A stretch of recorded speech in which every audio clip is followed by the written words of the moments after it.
รรคผลบ่เกิดกันย้อนเสียงงมงายนี่คือสมมุติว่าเจ้าเป็นเมสซี่สมมุติว่าเป็นฆราวาสสมมุติว่าเป็นคนสารคามใสเมสซี่อยู่ใสที่เนี่ยคนสารคามอยู่ใสที่เนี่ยมีน้ำใสๆมีความใสๆเนี่ยใส่สมมุติเข้าไปสมมุติว่าเจ้าเป็นนักปฏิบัติพอเราไปเนี่ยเป็นไหนนักปฏิบัติบ่ที่เนี่ย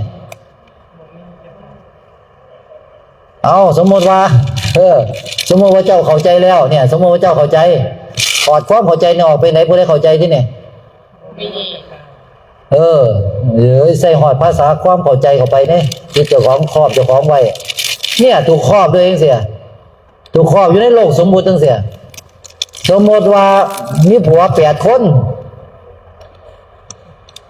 ถอดออกสมมติออกเบิ้งเพียงน่ะมีว่าผัวที่นี่มักบ่มีผัว8 คนน่ะมัก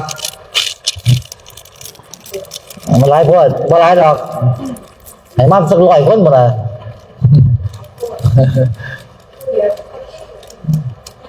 เฮ้ยผู้เดียวพอแห้งหมดเด้มันหลงสมมุติบึกหลายทุกสิ่งทุกอย่างเนี่ยมันสมมุติทั้งนั้นน่ะสมมุติว่านี่คือวัดถอดความคิดโง่ๆนี่ออกเป็นไงมันเหลือบ่ทีเนี่ยเอาสมมุติว่านี่คือต้นไม้ของเฮาอันนี้คือพัดลมอันนี้คือดินคือฟ้านี่คือร่างกายสมมุติทั้งนั้นเลยใส่เข้าไปอยู่เนี่ยสมมุติว่าเฮาปฏิบัติธรรมเฮาเป็นคนดีเฮาอายุ88แล้วใส่อายุ88อยู่ใส่ที่เนี่ย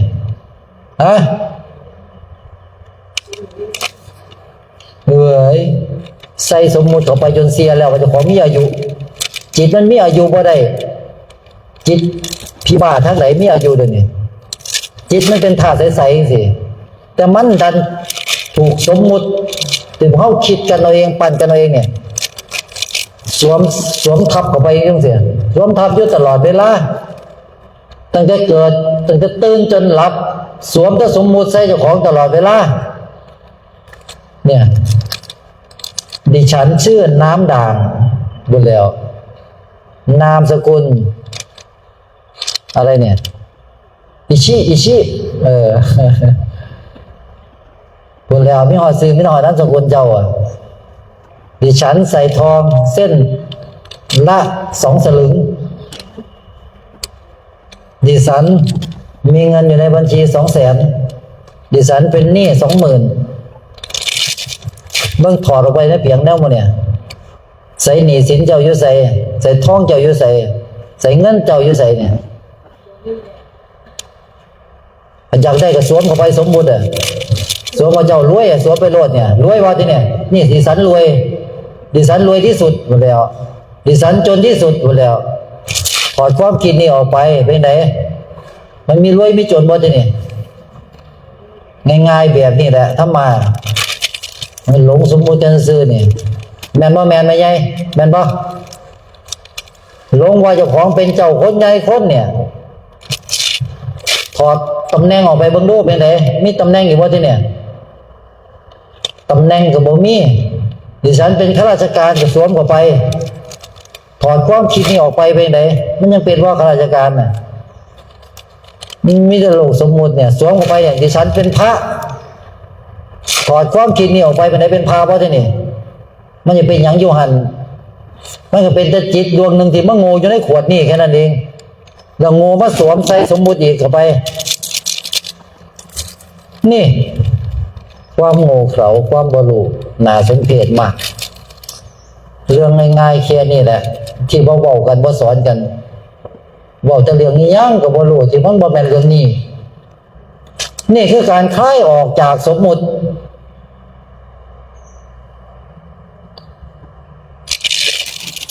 แม่พ่อนี่ฉันเป็นแม่นะใส่จะเป็นอีกว่าที่นี่นี่ฉันเป็นสัตว์ประเสริฐนะฉันเป็นคนนี่ฉันเป็นคนเนี่ยพวกแกเนี่ยเป็นสัตว์นี่ฉันเป็นคนนั่นเนี่ย ถอดความคิดนี่ออกไปเป็นคนบ่ที่นี่ เป็นนั่นน้ำใสๆแค่นั้นแล้วเนี่ยเพราะนั่นเนี่ยพอเขามาหลงสมมุติกัน แล้วก็ตัวตนหลายแห่งปฏิบัติธรรมแห่งตัวตนหลายสังเกตคนที่มีตัวตนหลายเป็นไหนบรรลุธรรมบ่ได้แค่นั้นเลยจริงๆคนบรรลุธรรมได้คือคนที่หมดแล้วซึ่งตัวตนผู้ใดเถียงยกมือขึ้นมันร้องมึงเสียแล้วขันเกิดพุทธาภาวะเห็นขันธ์ห้าแตกละเอียดออกจากจิตได้นั่นละผู้หมดแล้วซึ่งตัวตนน่ะขันบ่เคยมีพุทธาภาวะเห็นอนัตตาแล้วเนี่ยฝันไปเหอะอันนั้นตัวตนหลายจะนั่งนิ่งบันไดกับตัวตนบอกใคร นั่งเก่งบันไดกับสามมานั่นละตัวตนเพราะจิตมันยึดมันถือมันบ่ปล่อยเลยบ่ปล่อยการปฏิบัติบ่ปล่อยสมมุติบ่ปล่อยธรรมะมันแบกตัวอย่างเลยนั่นละพุทธภาวะเกิดบ่ได้นั่นละคือตัวตนเพราะงานนี่ผู้ใดที่แจ้งในธรรมนั่นละคือผู้ที่บ่มีตัวตนแล้วจำไว้นะหลักมันไม่ง่ายๆแค่นี้ยิ่งบริบูรณ์มากเท่าใดนั่นแหละยิ่งบ่มีตัวตนมากเท่านั้นเขาไม่ได้วัดกันตรงที่นั่งนิ่งๆนะบอกใครนะเขาวัดกันที่บรรลุธรรมไปขันบ่บรรลุธรรมนี่นั่นแหละตัวตน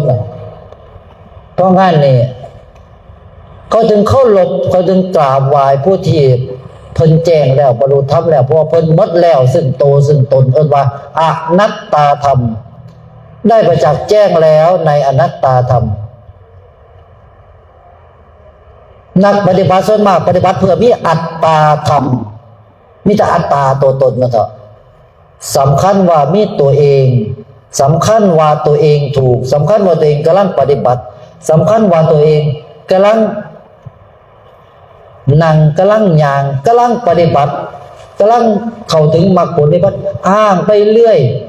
แต่เกิดมรรคผลนิพพานไปบ่มันน่าสมเพชมากถ้ามาเป็นเรื่องแค่เนี่ยนี่ที่เขาสวมหัวโขนเนี่ยดิฉันเป็นคุณนายถอดความเป็นคุณนายทิ้งเบิ่งได้เบิ่งจะถอดได้เบิ่งได้ถอดความเป็นคุณนายทิ้งซึ่งอะไรเป็นคุณนายอยู่วะที่เนี่ยมันยังมีแต่ความใสๆตัวเนี่ยความเป็นคุณนายอยู่เนี่ยอยู่ที่เปลือกสมมุติเนี่ย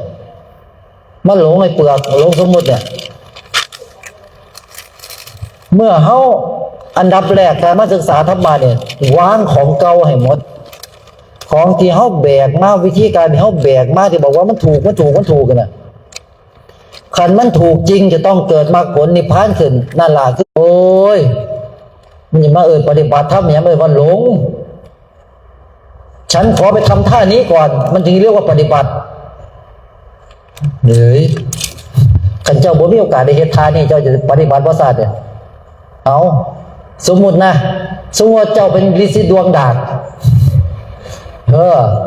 เจ้าบ่สามารถนั่งได้เอาเจ้าจะได้ปฏิบัติธรรมบ่ซาดเนี่ยตอบเจ้าเป็นฤาษีดวงดาษท่านเจ้านั่งบ่ได้เจ้าจะได้ปฏิบัติธรรมบ่ซาดเนี่ยพี่บ้าพี่บ่เอาเรื่องฤาษีดวงดาษกันแล้วมาเว้ามันจะหูจะความ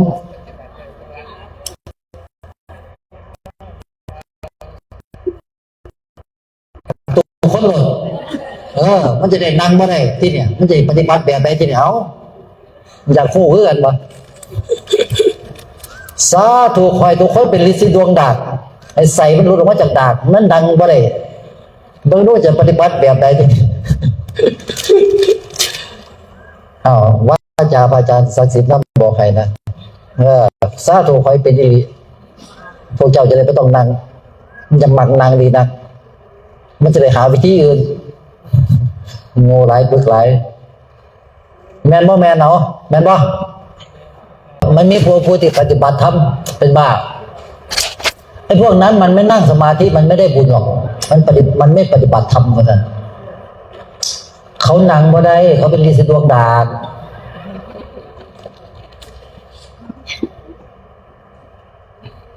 เป็นด่าเขาไปว่าเขา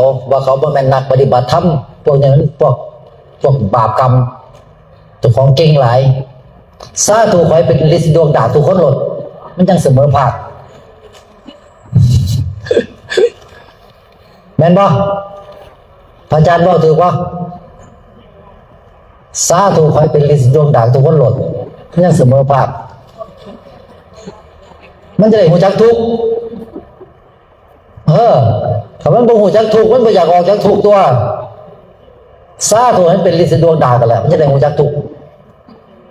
มันจะนั่งอีกว่าที่เนี่ยมักนั่งดีนักตามที่บ่แม่นการตระหนักรู้บ่แม่นการตื่นรู้นั่นบ่ได้เอิ้นว่าปฏิบัตินั่นเอิ้นว่าการหลงทางจำไว้นะบางคนบอกไอ้พวกนั่นมันไม่เดินจงกรมมันไม่ได้บุญหรอกมันไม่มีทางบรรลุธรรมหรอกมันเป็นพวกบาปคนนี้เขาย่างบ่ได้เขาบ่ดีย่างบ่ได้แล้วมันบ่ดีซาถูกไอ้เขาบ่ดีทุกคนหลดไม่ได้ย่างบ่ได้เบิ่งดูสิเนี่ยเจ้ายังมาอ้างอีก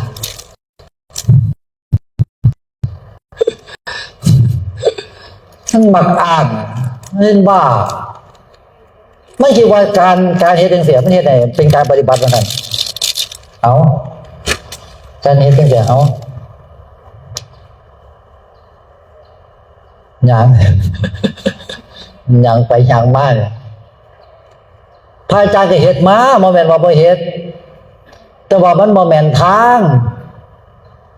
พระพุทธเจ้าเคยเฮ็ดมาเพิ่นก็บอกมันไม่ใช่ทางเคยได้ยินบ่ครับเนี่ยพระพุทธเจ้าก็นั่งมาย่างทั้งนางเพิ่นเฮ็ดมาแล้วพระพุทธเจ้าว่ามันไม่ใช่ทางฟังได้เพียงเอาเนี่ยเสียดีวะเฮ็ดหลายคนลูกศิษย์พระอาจารย์เลิกแล้วมาฟังธรรมะอย่างเดียว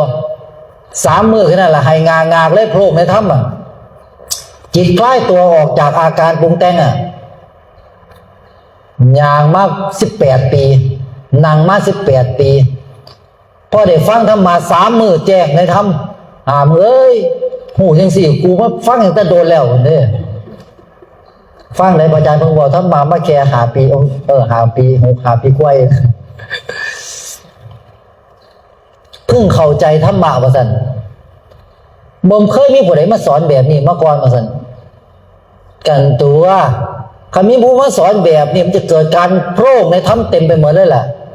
พระอาจารย์ยังใส่เวลาแค่5 ปีคนโพร่งในธรรมเยอะมากแม่นบ่แม่นเห็นหลายบ่ไปเบิ่งในโลกโซเชียลเคยเห็นบ่ได้ฟังธรรมะพระอาจารย์ไหมฟังหลายไปได้แล้วถึงเบิ่งเลยปีนึงแล้วคนโผล่ในธรรมหลายบ่เห็นเลยเนาะเขาบอกธรรมะเก่งบ่บอกธรรมะเก่งด้วยแล้วก็โผล่ให้งากผู้ใดจะไปปฏิบัติเรานั่งให้ยุ่ยดีกันนั่งให้ว่าเป็นผีบ้ามันก็ต้องอัศจรรย์สุดๆแค่นั้นแหละนึงจะให้แม่นบ่มันบ่แม่นนั่งสมาธิเกิดปีติเด้นั่งสมาธิเกิดปีตินั้นเป็นน้ำตาไหลอันเกิดจากการที่มันไปเสวยอารมณ์สงบเสวยอารมณ์ปีติเสวยอารมณ์สุขเกิดว่าจมอยู่กับอารมณ์มันยังเกิดน้ำตาไหลอันนั้นเป็นสมาธิหินทับหญ้าแต่ปัญญาบ่แม่นปัญญาเป็นการที่มันคลายตัวออกมันคลายออกจากการที่มันเคยยึดเคยเข้าใจว่าเขาเป็นคนพอได้เห็นว่าเอ้าเขาว่าแม่นคนให้งากเลยหามเลยกูว่าแม่นคนตัวนี้ไม่ไงเจ้าว่าแม่นคนเด้อเสียใจด้วยเจ้าว่าแม่นคนเจ้าเข้าใจป่ะเนี่ยเข้าใจอยู่บ่เจ้าว่าแม่นคนบ่โอ้ยสาธุเจ้าว่าแม่นคนแล้วบ่หลงว่าตัวเองเป็นลูกบ่หลงว่าตัวเองเป็นน้ำแล้วไอ้ก้อนนี่เพิ่นว่ารูปเนี่ยรูป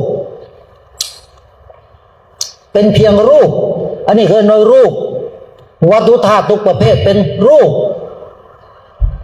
เสียงนี่ก็เป็นรูปเพิ่นว่ารูปเสียง รูปรสรูปสัมผัสรูปภาพมันเนี่ยเป็นรูปหมดเลยเป็นเพียงสิ่งถูกรู้แล้วอย่างคือโตที่ทำหน้าที่รู้ก็คือจิตตสังขารหรือนามธาตุก็คืออาการของจิตทั้งนั้นเลยที่ทำหน้าที่รู้ทำหน้าที่คิดให้คาทำหน้าที่นึกให้คาทำหน้าที่มีอารมณ์อันเกิดจากการคิดให้คานั่นแล้วก็ทำหน้าที่จดจำรูปนั่นถ้ามาเป็นเรื่องโคตรง่ายไม่แค่นี้เป็นเรื่องของ3 เลเยอร์เลเยอร์ของเปลือกเลเยอร์ของเนื้อเลเยอร์ของเมล็ดแค่นั้นเองถ้ามาเป็นเรื่องง่ายๆแค่นี้คันเข้าใจหลัก3 เลเยอร์นี่สั้นนอกนี่เป็นสั้นของรูปสั้นกลางเป็นสั้นของน้ำของเฮานี่คือสั้นของจิตเป็นสั้นลึกที่สุดจิตนี่เฮาคือตัวนี้พระพุทธเจ้าจึงบอกว่ารูปนามไม่ใช่เราเพราะเราคือจิตคือธาตุต้นกำเนิดมันมีแค่3 เลเยอร์แค่นี้ทำมาสั้นของเปลือกเห็นบ่แม่นเฮาสั้นของเนื้อก็บ่แม่นเฮาสั้นของแก่นนี่ต่างหากที่เป็นเฮาปราชญ์ผู้มีปัญญาเพิ่นสอนแก่นเพิ่นสอนแก่นบ่ได้ไปสอนเปลือกแต่พวกเฮาหลงกับเปลือกวุ่นวายแล้วกับเปลือกวุ่นวายแล้วกับฤทธิ์ดวงดากขอให้เป็นทุกคนในเด้อสาธุมันจะได้นั่งบ่ได้มันจะได้เห็นทุกที่นี่มันจะจมเราจะแม่กูนั่งบ่ได้เราตายกูบ่ได้ปฏิบัติธรรมแล้วว่าซั่นเดี๋ยวปฏิบัติธรรมเกี่ยวหยังครับฤทธิ์ดวงดาก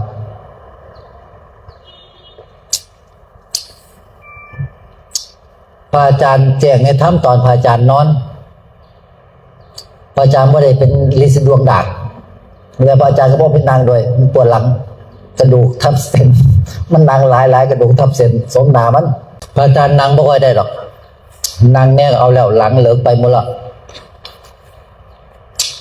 แต่ว่าเวลาแสดงธรรมเนี่ยนางได้โดนเยอะ3 ชั่วโมง 4 ชั่วโมงก็บ่หยุดไล่ก็บ่ลงกันบ่ไล่พระอาจารย์นำเอาอย่างเดียวแหละท่านบอกธรรมะได้หมดมื้อพอหยังพอมันบ่ได้สงสัย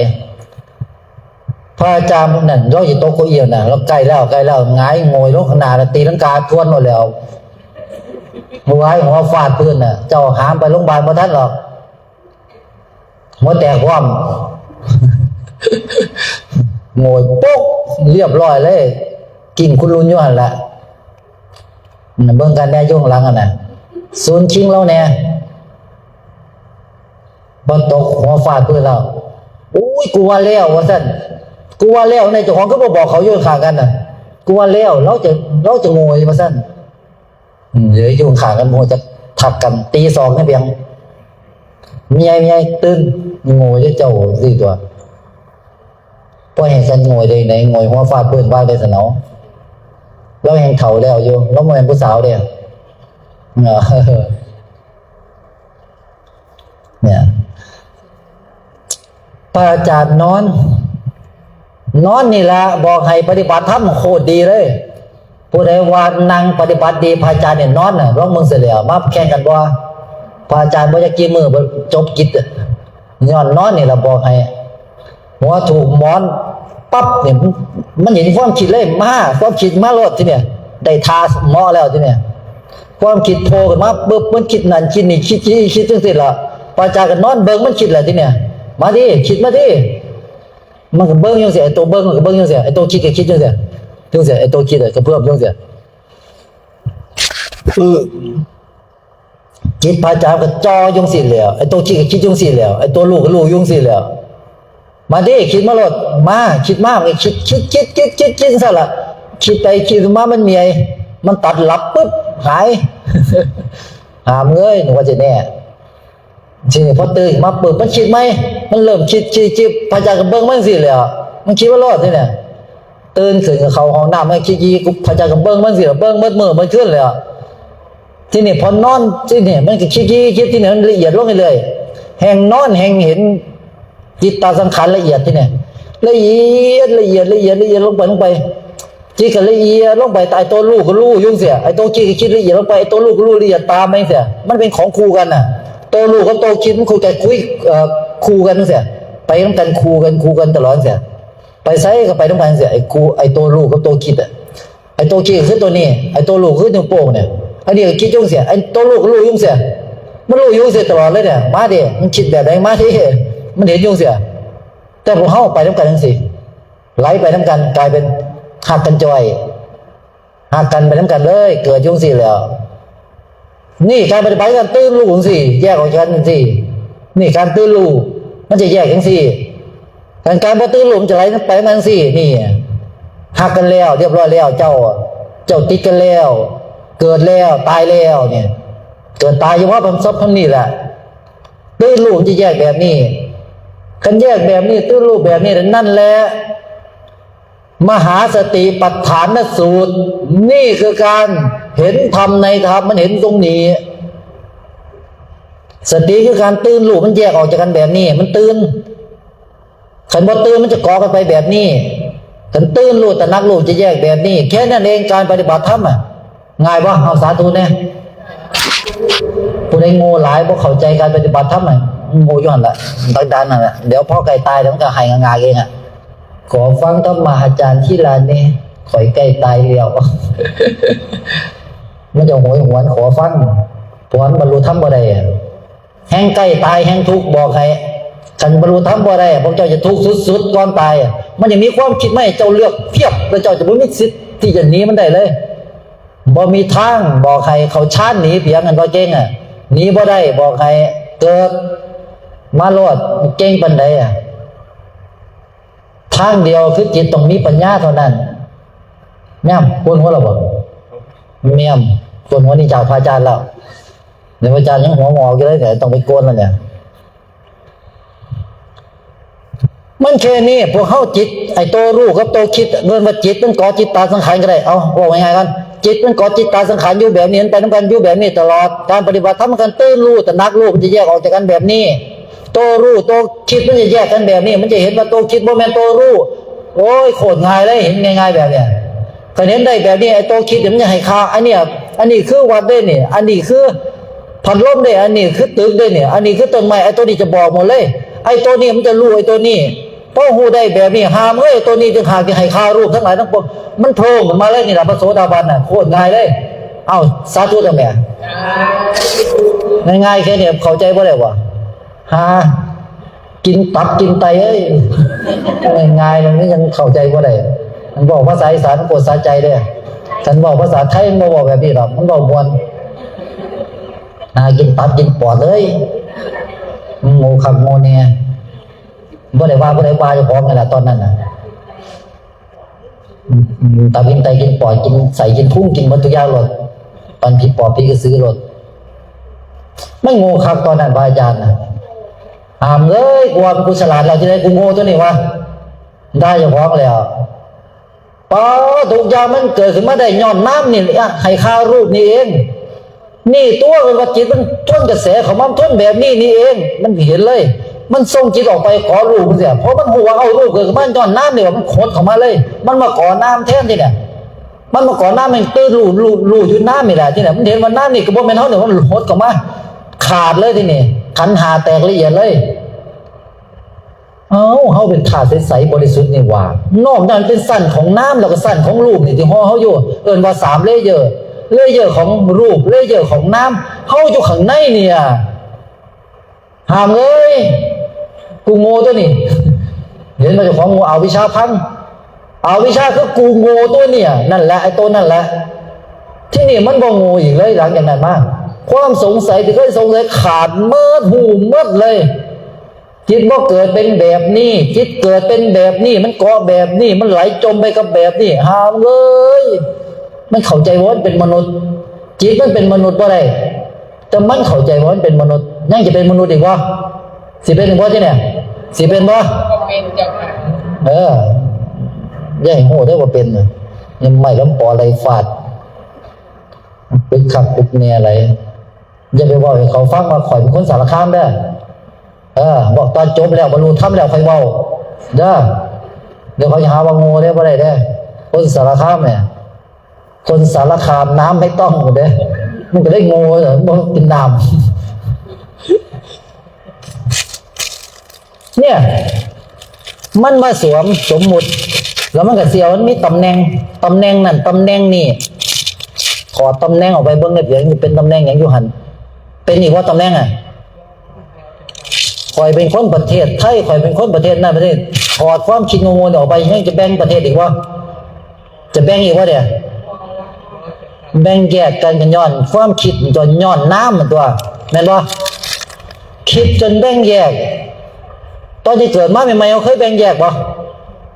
มันบ่แบ่งแยกดอกเด็กน้อยอ่ะมันเสมอกันหมดเลยพอใหญ่ขึ้นเมื่อใดแบ่งแยกบ่เว้ยนี่ของกูนี่ผัวกูปุ่นแล้วผัวกูพร้อมหมดแล้วเจ้าไปได้เขาบ้างจะเบิ่งเจ้าไปมีสิทธิ์ยังไปเอาเป็นเขาเป็นผัวเหรอฮะคิดเอาเองพอเขามีไม้ปุ๊บไข่งากเธอทิ้งฉันเขาไม่ได้ทิ้งดอกเจ้าไม่ได้เป็นเจ้าของเขาตั้งที่แรกแล้วขากันตีกันแย่งของกูคิดอยู่ตลอดเห็นบ่ว่าคิด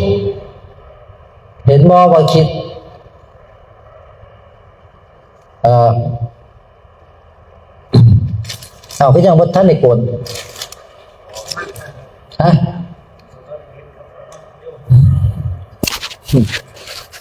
เนี่ยอันนี้ท่านเพิ่นก็เป็นเจ้าวาดนั่นเจ้าวาดได้นั่นน่ะนี่ก็เป็นผู้ซอยเจ้าวาด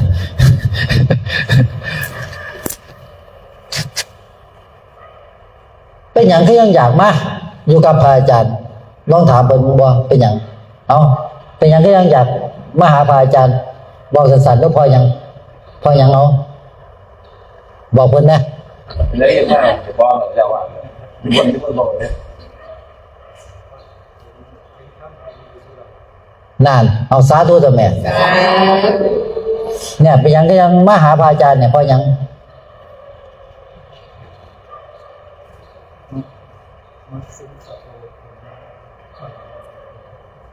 มาซึมซับโอปัญญาเป็นอย่างที่ซึมซับโง่อ่ะงั้นแต่ก่อนโง่คุ้มค่าเพราะได้มาพ่อพระอาจารย์นั่นเกินคุ้มขันจะไล่ทีละคนเนี่ยโอ้เยอะเนี่ยผู้ที่มาฟังธรรมะพระอาจารย์เยอะมากเป็นอย่างพระอาจารย์บ่ได้เก่งยังเม็ดพระอาจารย์เก่งบ่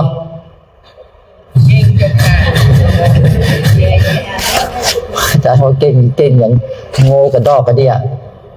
ตอนที่ขันหาแตกป้าสันนรกที่งูและเลี้ยวเลยย่ำที่สุดอยู่ในหมอนรกที่ลึกที่สุดกูนี่แหละคือสันนรกตัวนั้นน่ะผู้ใดจะมาโง่ปานกูสิเหลียวกราบตีนพระพุทธเจ้าแล้วมาลูกจะมุดเข่าฟาดตีนเองโง่ครับโง่แน่ป้าเขามีจิตแต่เขากลับไม่รู้จักจิตเป็นอะไรทั้งบ่มันโง่คักโง่แน่เพราะงั้นกันบอกภาษาอีสานมันต้องบอกแบบนี้มากบ่ไม่ใหญ่บอกภาษาไทยหรือจะให้พูดภาษาไทยชอบแบบไหนเอาเสียงแปดบ่บอกภาษาอีสานเนี่ยมันใจเต็มใจมันเต็มหัวใจเลยหามเอ้ยโง่ขังโง่เนี่ยมันบอกสิได้เนี่ยภาษาอีสานน่ะภาษาใดทำไมเราโง่แท้โอ้ยมันบ่แม่นมันดีโพดมันบ่สกปรกเขามันชอบสกปรกมักว่าแนวสกปรกอ่ะบ่มักเราเกิดให้หยังย้อนมาหาของสกปรกเว้นบ่เด้อแม่นบ่แม่นจำฮอดประแดกของตัวมันสกปรกขนาดใดอ่ะนอนวิ่งก็มองไปแล้วเนี่ยแค่ถอดสมมุติออกก็มีปัญญาถอดว่าฉันเป็นนักปฏิบัติถอดความคิดแบบนี้ออกกล้าบ่กล้าทิ้งบ่ความดีความเลิศความประเสริฐกล้าบ่ศึกษาธรรมะแล้วก็ติดในธรรมะก็โง่หลายอ่ะพระอาจารย์ทิ้งธรรมนะบอกให้นะมาเบื่อบ่ได้มายึดธรรมนะมาเบื่อทิ้งธรรมตอนที่พระอาจารย์หูแจ้งขันหาแตกกันน่ะพระอาจารย์ทิ้งมาเลยแล้วไงมันเห็นว่าจิตบ่เกิดเฮ็ดจังได๋ก็บ่เกิดตอนนี้ก็บ่เกิด12 ปีจนฮอดตอนนี้เฮ็ดจังได๋มันก็บ่เกิดพรบ่ก่อเลยจิตอ่ะ มันบอกเกาะอาการเลยบอกอยู่ในมันก็บอกเกาะมันบอกเกิดทุกขณะเลยหามันนี่อยากเกิดก็เกิดบ่ได้พวกเจ้าเฮ็ดจังไดพวกเจ้าคือเกิดสอนข่อยแน่ ที่นี่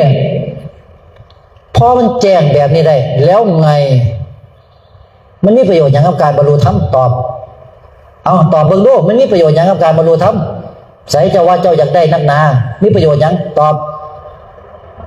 ยังไม่น้อยก็คือเราเรียนสอนว่าติดต่อการทำก็เห็นไม่ชอบแย่อะไรที่สอนคนอื่นต่อ ว้าวดูดีมากการบรรลุธรรมแค่เอาตัวเองรอดเห็นแก่ตัวจริงๆตอนเมื่อที่พระอาจารย์แจ้งโอ้มันแค่นี้บ่แค่เห็นว่าตัวเองบริสุทธิ์แล้วเห็นอย่างบ่ได้เลยพอมีแต่ความบริสุทธิ์นอกนั้นสมมุติทั้งหมดบ่ได้สงสัยอย่างจังเม็ดแล้วไงตอนในเมื่อความบริสุทธิ์นี่บ่ได้ไปตั้งอยู่ในจิตทุกดวงมีประโยชน์ยังบ่มีประโยชน์จังเม็ดทิ้งเลยขนาดนั้นก็ทิ้งความอัศจรรย์ปีติเกิดมีปีติสุขอย่างมันเกิดมากมายมหาศาลความอัศจรรย์หลายตอนนั้นไม่ก็ทิ้งปั๊บแล้วไงทิ้งที่นี่ตอนนั้นนะตอนที่มันแจ้งใหม่ๆนะมันอัศจรรย์ตรงที่ว่ามันเป็นเองมันหลุดเองมันพ้นเองนะมันบ่มีเฮานะขันนั้นหน้าข้าไปหาอรหัตผลมันบ่มีเฮาแล้วนะบอกใครขันนั้นเปิดว่าบ่มีเฮากับบ่แม่นมันเหลือตัวรู้อยู่แต่มันบ่มีเฮาไปรู้ตอนนั้นมันจะคล้ายๆออกมันคล้ายออกมันนั่นแหละมันรู้มันเองนะมันรู้เองมันก็คล้ายออกเองมันน่ะแล้วมันก็รู้ตัวนะช่วงนั้นบ่มีเฮาไปยุ่งเลยแล้วมันหลุดได้จังไดก็บ่รู้ตอนนั้นน่ะใหม่ๆมันบ่รู้เลยที่นี่มันเกิดแบบนี้ได้แบบไม่จังหลุดตอนนั้นเนี่ยตอนที่มันหลุดเนี่ยไอ้ตัวรู้มันเด่นดวงเสียเด่นดวงเป็นเหมือนอะตอมธาตุนั้นเป็นอะตอมธาตุตัวหนึ่งเฮาเรียกว่าอะตอมธาตุเด็กเฮาเป็นเนื้อของทุกอย่างเลยแต่มันมีขนาดว่าขนาดก็บ่ได้เพราะมันคือทุกทั้งหมดเลยจะเกิดจังไดดีเอาเป็นว่ามันมีอะตอมธาตุอะตอมหนึ่งตัวนี้เป็นอะตอมธาตุเป็นธาตุรู้เป็นตัวคล้ายๆดวงอาทิตย์เป็นเนื้อดวงอาทิตย์เป็นอะตอมธาตุสว่างสวยมากๆมีฤทธิ์มากโคตรฤทธิ์เลยตัวนี้สว่างสวยเป็นดวงอยู่เลยรู้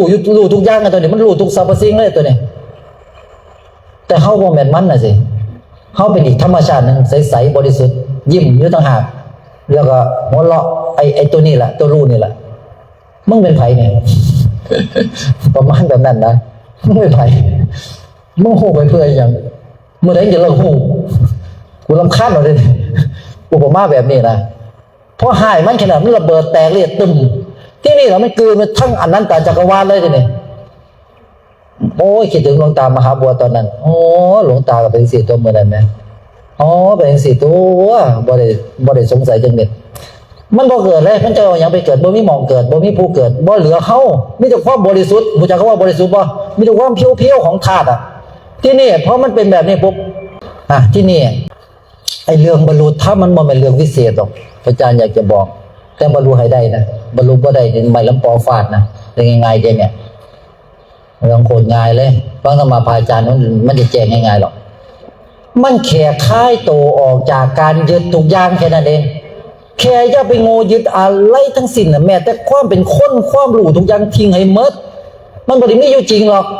พอมันคลายออกโอ้ยมาพอความจริงตัวเองเป็นธาตุใสๆเป็นเนื้อธาตุบริสุทธิ์โคตรบริสุทธิ์แล้วมันคืนไปหมดเลยจบง่ายๆแค่นี้นอกนั้นจะไปโง่ยึดเขาว่าแม่มนุษย์เข้าใจแค่นี้ก็จบละที่นี่เพราะมันบริบูรณ์ได้แบบนี้ปรากฏว่า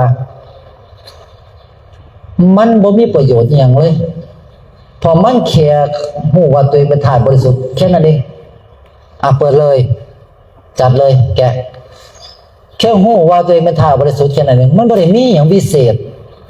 มันบ่เกิดและมันก็บ่เคยเกิดไอ้ตรงเนี้ยพอไปพ่อธาตุบริสุทธิ์เองเอาบ่เคยเกิดนี่ว่า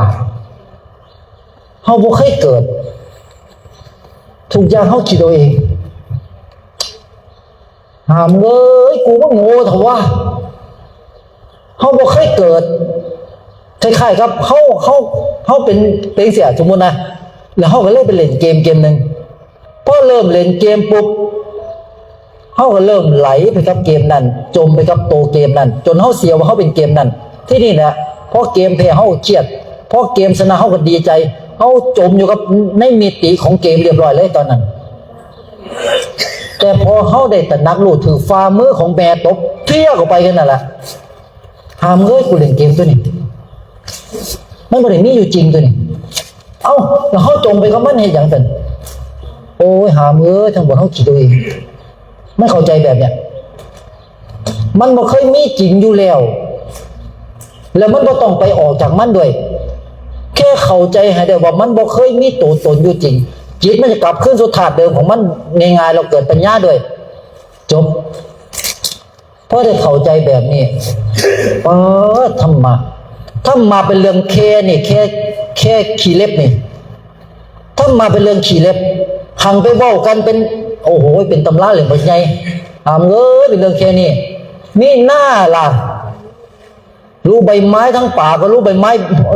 ใบเดียวก็รู้ใบไม้ทั้งป่ามันรู้หมดเนี่ยมันรู้อย่างเดียวแหละอะไรอ่ะยาหอมบอกส่งมาใครสั่งเข้ามาจะขอจับให้โอเคแจกจ่ายไป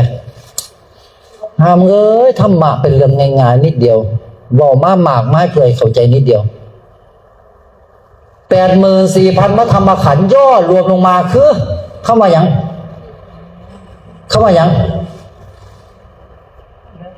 อนัตตาบ่มีอย่างเลยที่มีตัวตนอยู่จริงแค่นั้นเองนั่นแหละธรรมะ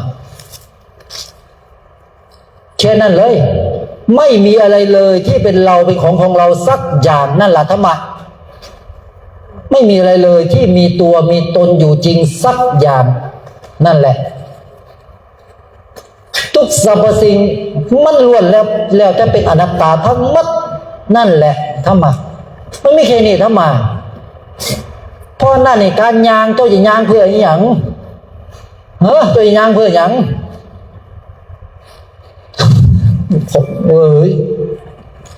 ตำดาบเลย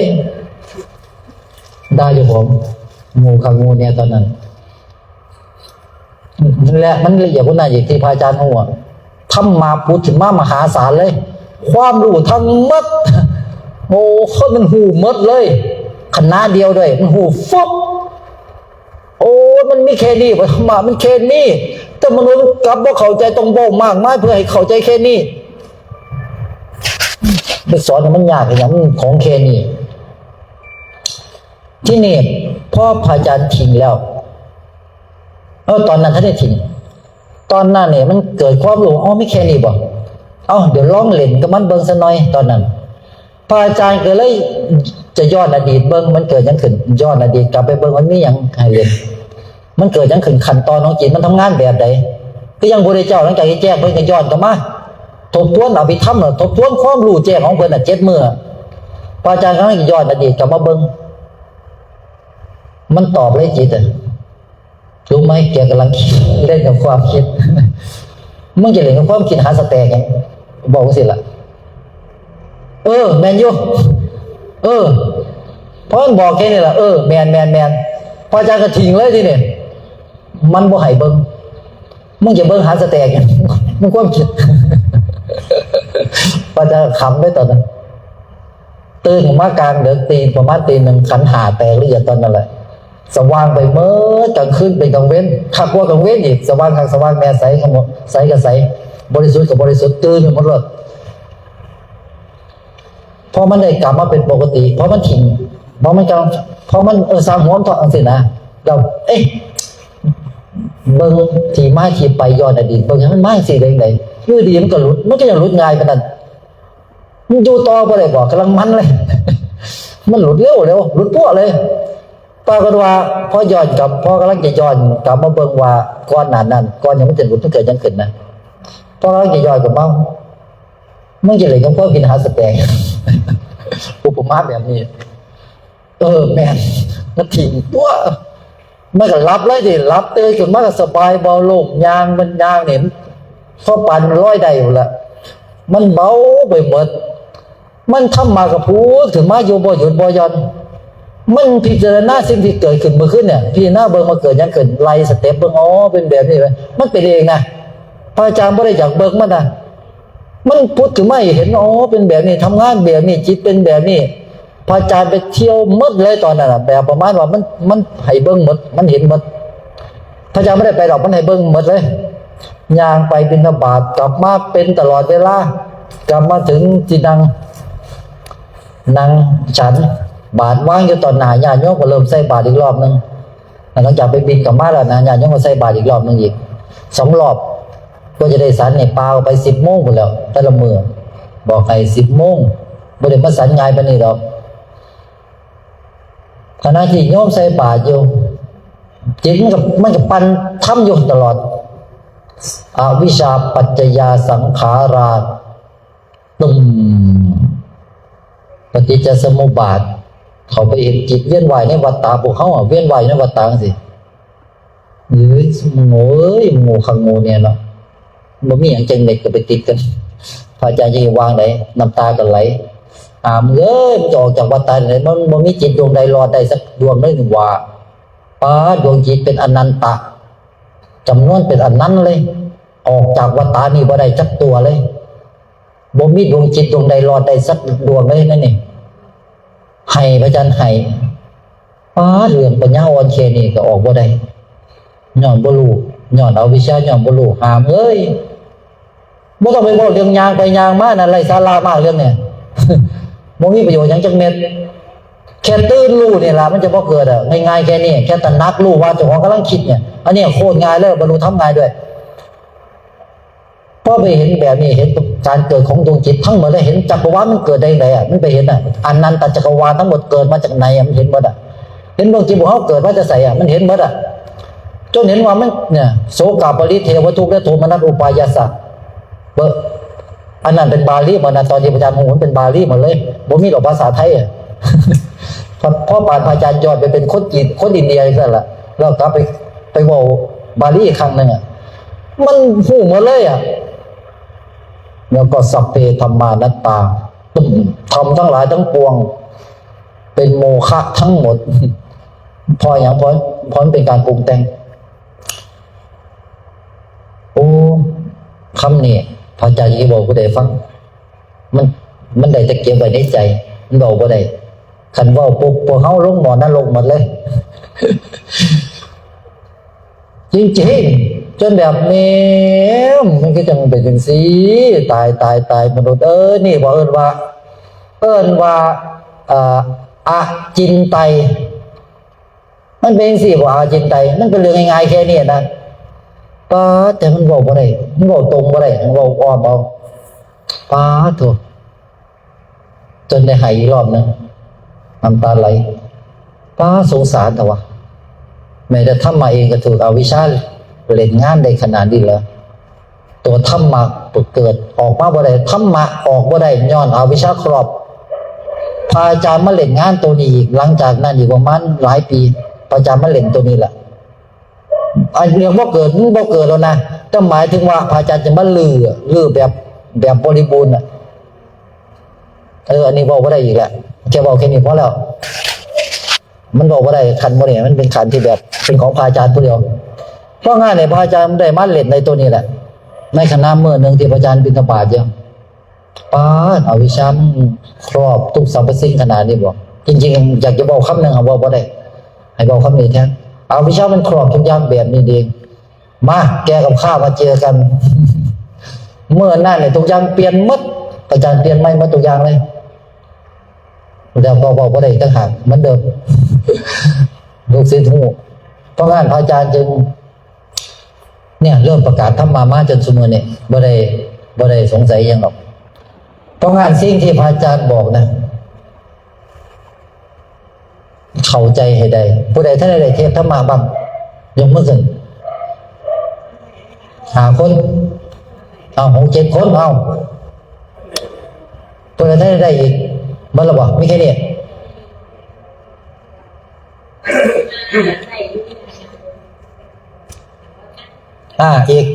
อีก50 นาที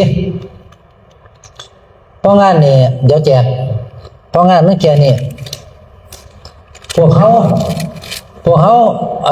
ต้องทิ้งความรู้เก่าของพวกเขากันนักปฏิบัติทั้งหลายทิ้งให้หมดเนี่ยเขาทิ้งความรู้เก่าเขาให้ได้ส่วนมากมันบ่กล้าทิ้งหรอก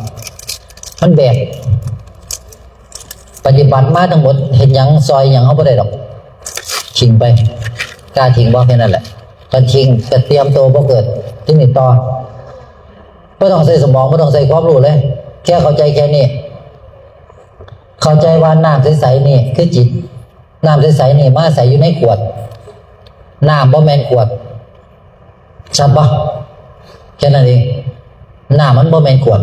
แม่นบ่มันจะตีลังกามันก็บ่แม่นขวดเฮาคือจิตเฮาคือน้ำใสๆนี่ใสบ่น้ำน้ำมันเสียว่ามันเป็นขวดโง่บ่โง่บ่สมปีขนาดเลยหามเอ้ยใส่คำหยังดามันดีโง่สัวซาดแม่นบ่ไม่ใหญ่ไม่ใหญ่สิมันโง่บ่พอมันนั่งเอาสมมุติมาสวมมันอีกว่ามันเป็นเมียผู้ว่าพูดแล้วในอุปมานะเมียนายกรัฐมนตรีพูดแล้วมันสวมสมมุติเข้าไปนี่อุปมานะเป็นเมียของคนขับรถ3 ล้อ เป็นเมียของคนไปหาปลาในทุ่งนาบ้างเนี่ยสมมุติใส่เข้าไปผสมมาเจ้าของเป็นนั่นเป็นนี่ก็สมมุติออกเจ้ายังเป็นอย่างอยู่บ่เป็นแล้วนี่บ่มากสินะเนี่ยคันเฮาบ่ต้องไปสวมสมมุติเนี่ยมันโคตรเบาเลยมันบ่ต้องไปเป็นอีหยังหรอกพระอาจารย์ก็ยังบ่ได้เป็นพระเลยเนี่ยจะเป็นโตยังก็บ่รู้ซุมื้อนี่บ่ต้องไปเป็นอีหยังบ่ได้สนใจว่าเป็นอีหยังด้วยซุมื้อนี่อยากเป็นบ่ตำแหน่งพระอาจารย์บ่อยากเป็นจักเม็ดจะอยากเป็นไปเพื่ออีหยังเนี่ยพอมันบ่มีตำแหน่งแล้วมันเหลือแต่หยังเหลือแต่จิตกับขวดกับอาการเนี่ยนี่แค่นี้ที่นี่เข้าใจให้ได้ขวดบ่แม่นน้ำแม่นบ่แต่น้ำมันเสียว่ามันเป็นขวดโง่บ่มันเสียว่ามันเป็นขวดเพราะหยังเพราะมันกระเพื่อมมันฉิดจังซี่เนี่ยมันฉิดฉันเป็นขวดนะฉันเป็นขวดจริงๆฉันเป็นขวดผู้หญิงฉันเป็นขวดผู้ชายฉันเป็นผัวผู้ว่าฉันเป็นผัวนายกเป็นผัวนายกฉันเป็นผัวอย่างที่ใหญ่กว่านายกนี่บ่ฉันเป็นเจ้าของจักรวาลฉันเป็นเมียเจ้าของจักรวาลเนี่ยมันฉิดฉันเป็นเมียเทพเจ้าเฮ่งเจียฉันเป็นเทพเจ้าอย่างพวกนี้ซื้ออะไรจะอย่างบอกไปเดี๋ยวมันถือเขาอีกแหละพระเจ้าบอกว่าบอมที่สุดพวกเขาแค่เข้าใจว่าขวดบ่แม่นน้ำขวดบ่แม่นเขาเข้าใจว่าอาการกระเพื่อมนี่ก็บ่แม่นน้ำแค่นี้แหละพอแล้วบ่เกิดเลยเสียงที่พระอาจารย์บอกอยู่นี่คืออาการกระเพื่อมทุกครั้งที่เขามีอารมณ์นี่คืออาการกระเพื่อมจะสุขก็เป็นแบบนี้จะทุกข์ก็เป็นแบบนี้แต่เขาคือน้ำนะอาการกระเพื่อมเกิดจากการกระทบจดจำทุกครั้งที่มีการกระทบคนได้เกิดขึ้นเลยเห็นปะกระทบปุ๊บเกิดขึ้นแม่นปะแล้วมันจะดับเองกันปะมันดับเองปะต้องเห็นอย่างปะต้องไปขากิเลสปะนี่อย่าไปขากิเลสเจ้ามาเก่งแต่เจ้าเรียนน้ำมันทันบ่เป็นฤทธิ์ดวงพร้อมเรียนน้ำมันทันเลยขาก็บ่ดีแล้ว จะไปฆ่ากิเลสสั่นเจ้าคือคนบาปเจ้าไปหาขาเขาไปฆ่าให้หยังเดี๋ยวเขาก็ตายเองเดี๋ยวเจ้าก็จะตายเองคือกันแม่นบ่พวกเขาต้องไปฆ่ากันให้หยังพอตัวคนก็ต้องตายอยู่แล้วแม่นบ่ปล่อยให้เขาตายตามธรรมชาติดีแล้วแม่นบ่เบิ่งนี่เบิ่งมันตายแล้วนี่คือการเกิดและการตายนี่เกิดแล้วนี่ก็ตายแล้วจบทุกครั้งที่เขาคิดและสังเกตดีๆมันจะหายไปความคิดนั้นทุกครั้งที่เขามีอารมณ์สุข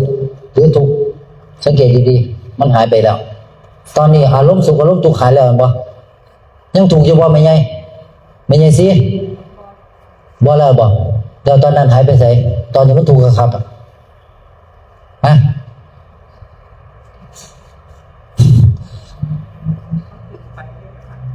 มันบ่ต้องไปปล่อยไปวางมันบ่มันหายเองมันบ่เนี่ยอาการกระเพื่อมทุกอย่างมันปรากฏเองหายเองพระพุทธเจ้าสอนว่ามันเป็นอนัตตาธรรมสภาวะธรรมทั้งหลายมันแสดงอนัตตาธรรมตลอดเวลา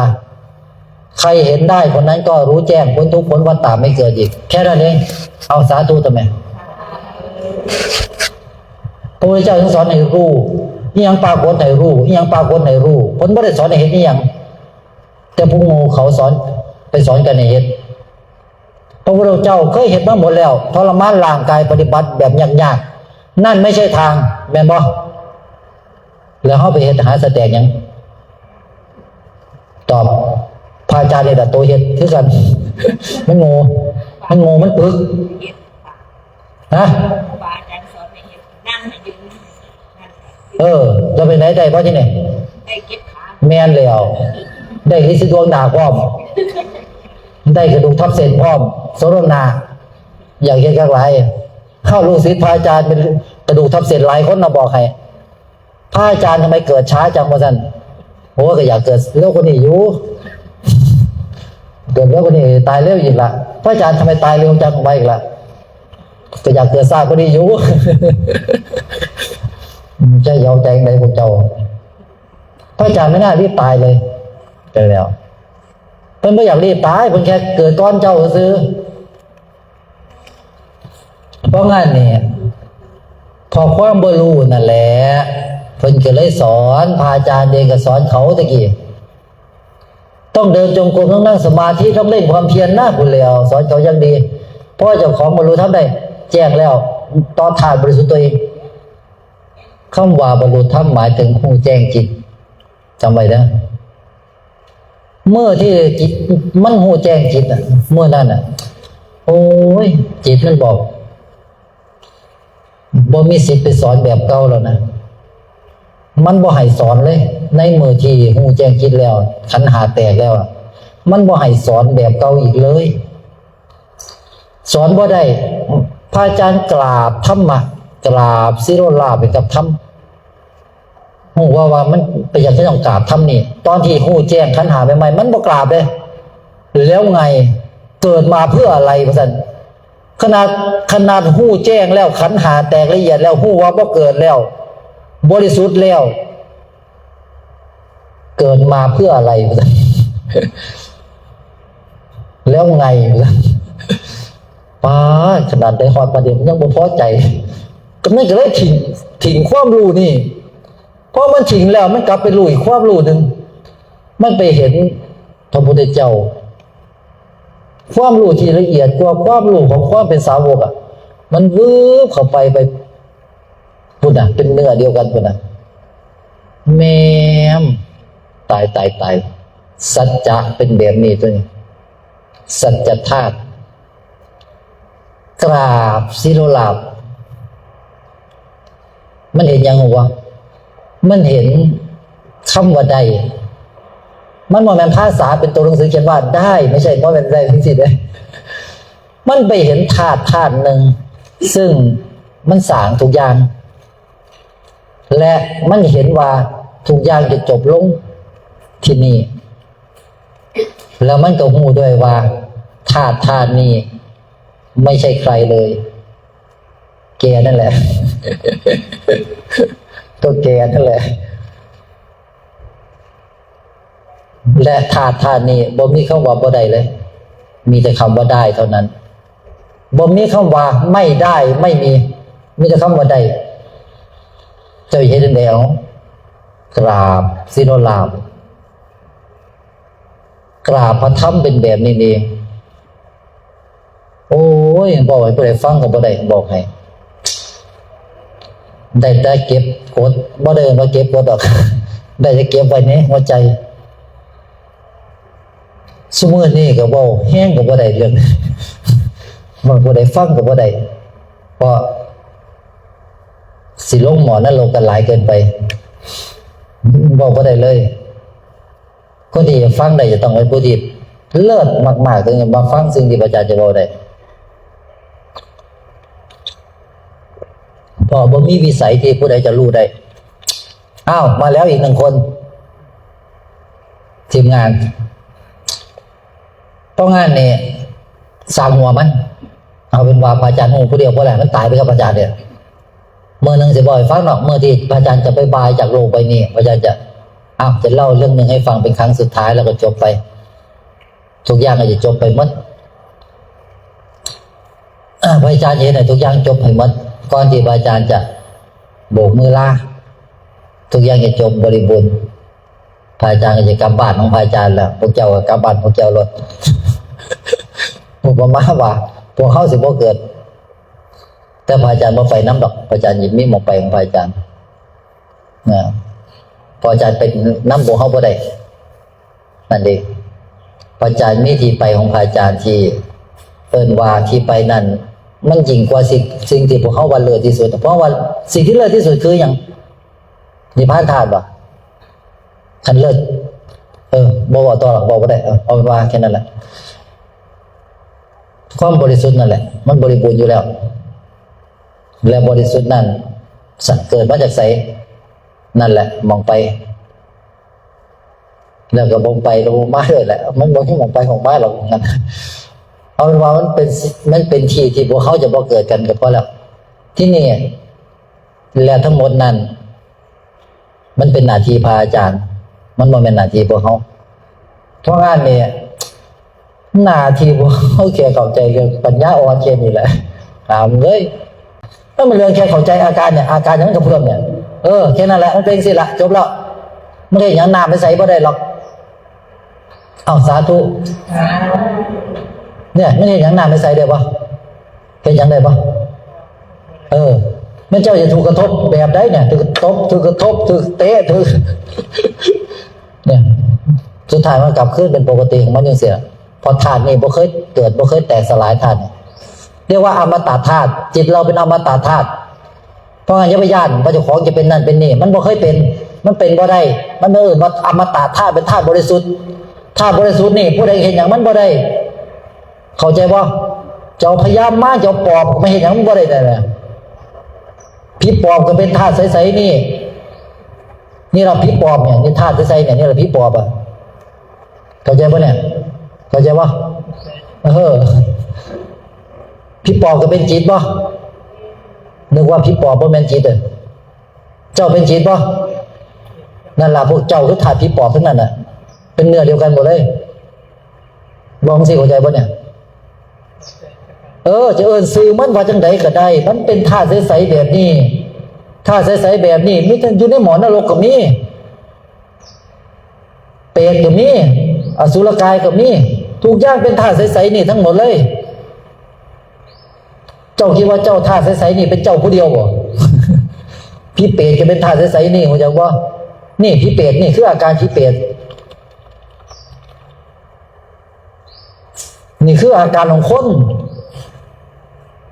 นี่คืออาการของสัตว์